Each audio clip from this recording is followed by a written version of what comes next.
Bienvenidos a un nuevo video.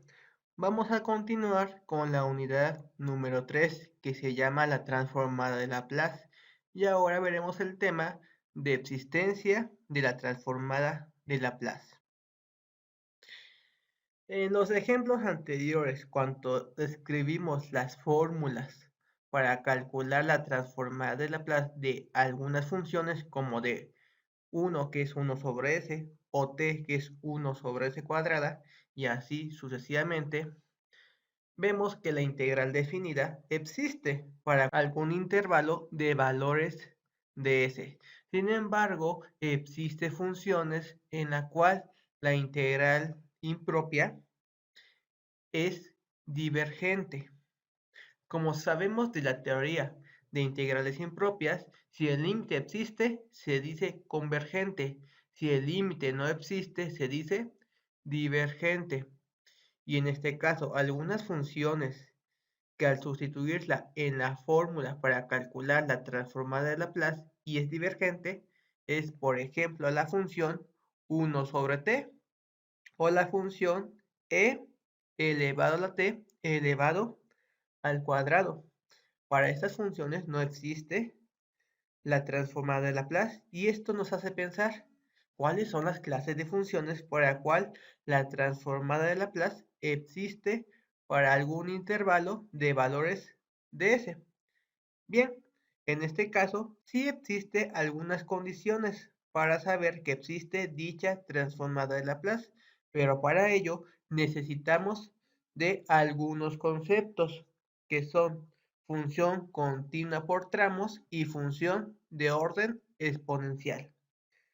Vamos a comenzar con función continua por tramos y tenemos la siguiente definición. Se dice que una función f es continua en tramos o seccionalmente continua en un intervalo finito, donde t se va a encontrar de a hasta b. Si hay un conjunto finito de puntos, es decir, que el intervalo de a hasta b yo lo puedo seccionar en puntos t1, t2, t3, t4 y así sucesivamente. De tal modo que se cumplan estas dos condiciones. F es continua en cada uno de los subintervalos ti-1, ti. Es decir, conforme escogemos lo que es el intervalo, puedo encontrar que la función sea continua. Y aquí lo vemos, es continua en dicho intervalo. De a t1 es continua. De t1 a t2 es continua. De t2 a t3 es continua. Y así sucesivamente. Además, los límites unilaterales existen para cada punto que secciona el intervalo.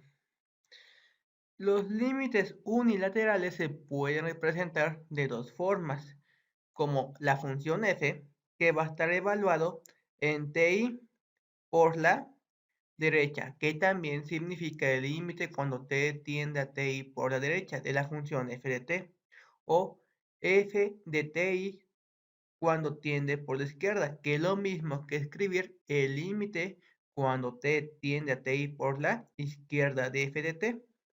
Es decir, si existen los límites tanto por la izquierda como por la derecha de cada uno de los puntos que estamos seccionando, significa que es continua por tramos. Eso es muy importante.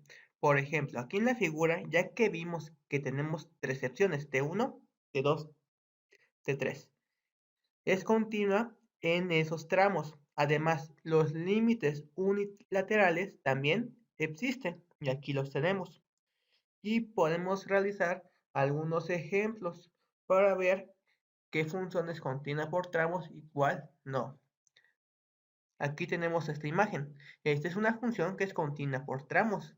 Vean, es continua y es continua. Se divide en tres tramos, de -2 hasta 0, de 0 hasta 1 y de 1 hasta 2.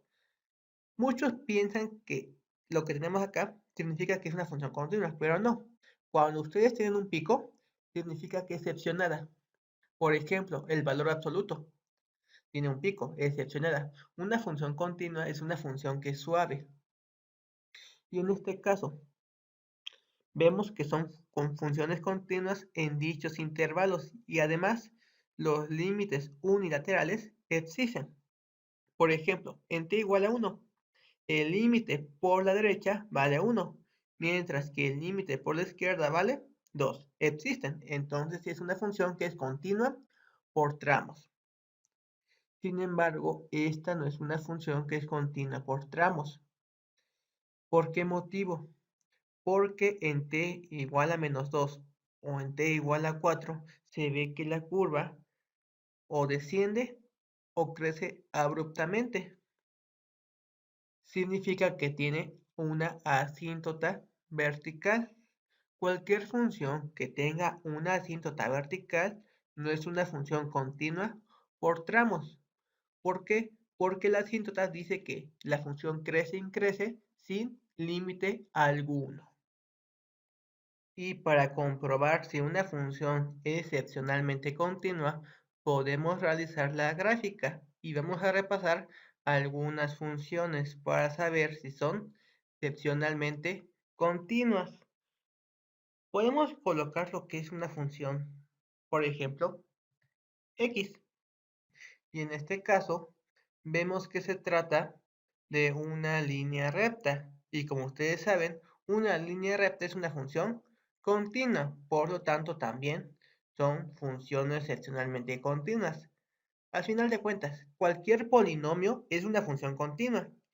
Entonces, pues, tener lo que es la función x no nos ayuda mucho porque sabemos que es continua. Entonces, podemos analizar otro tipo de funciones. Por ejemplo, lo que es la raíz cuadrada.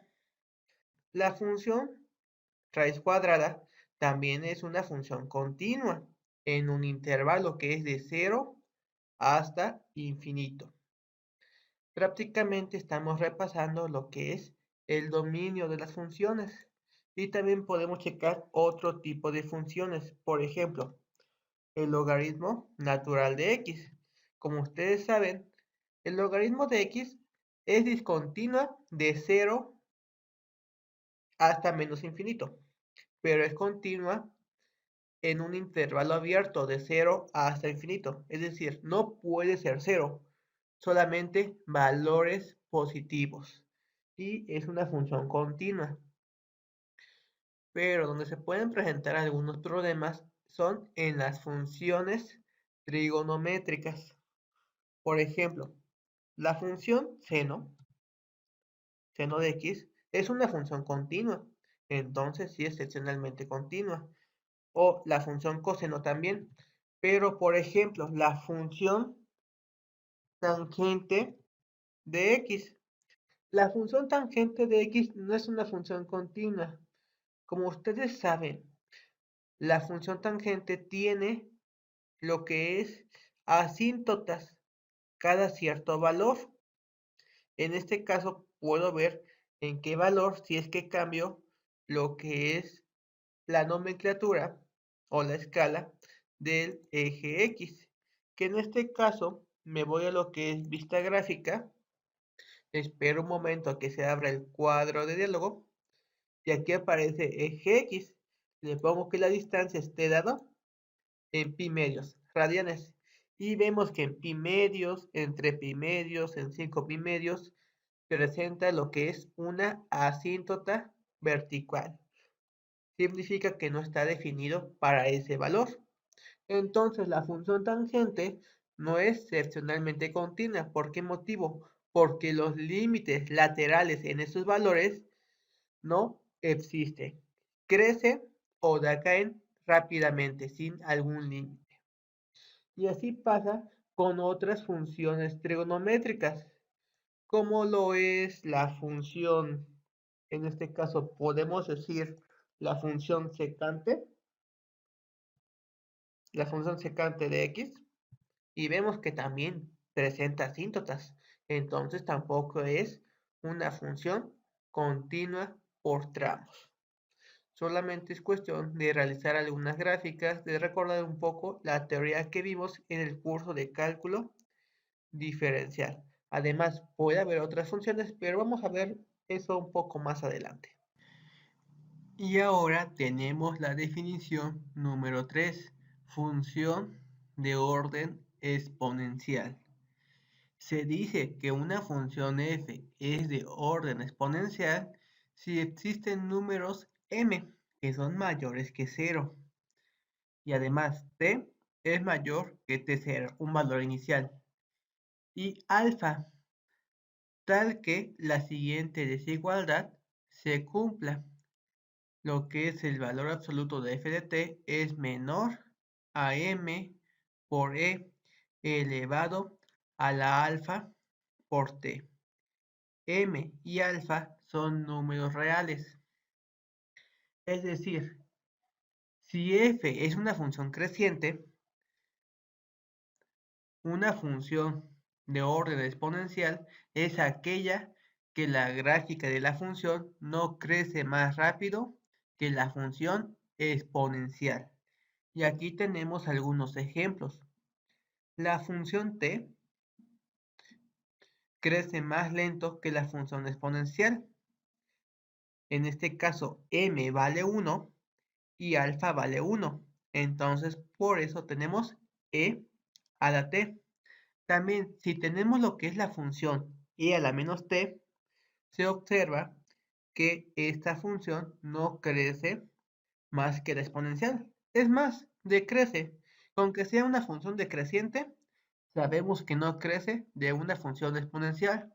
O otro ejemplo, las funciones senos o cosenos.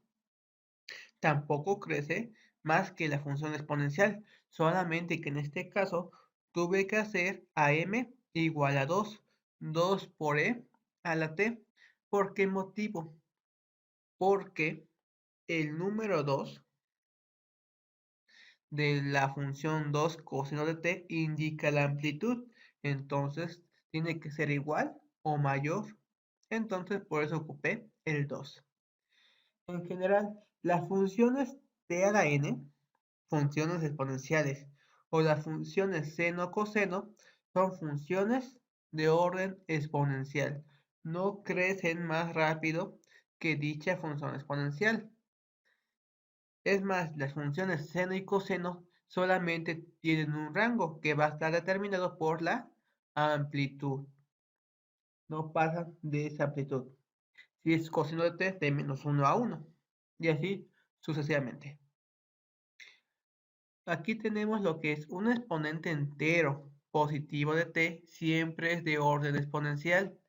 T a la n es de orden exponencial, aunque su demostración cuesta un poco. Prácticamente tendremos que hacer de uno en uno y observar la secuencia que se va formando. Pero hay otras funciones que no son de orden exponencial. Por ejemplo, la función e a la t cuadrada, pues no es de orden exponencial porque crece más rápido que e a la alfa por t. Es más grande el t cuadrada que la función lineal en el exponente. ¿Qué otras funciones no son de orden exponencial?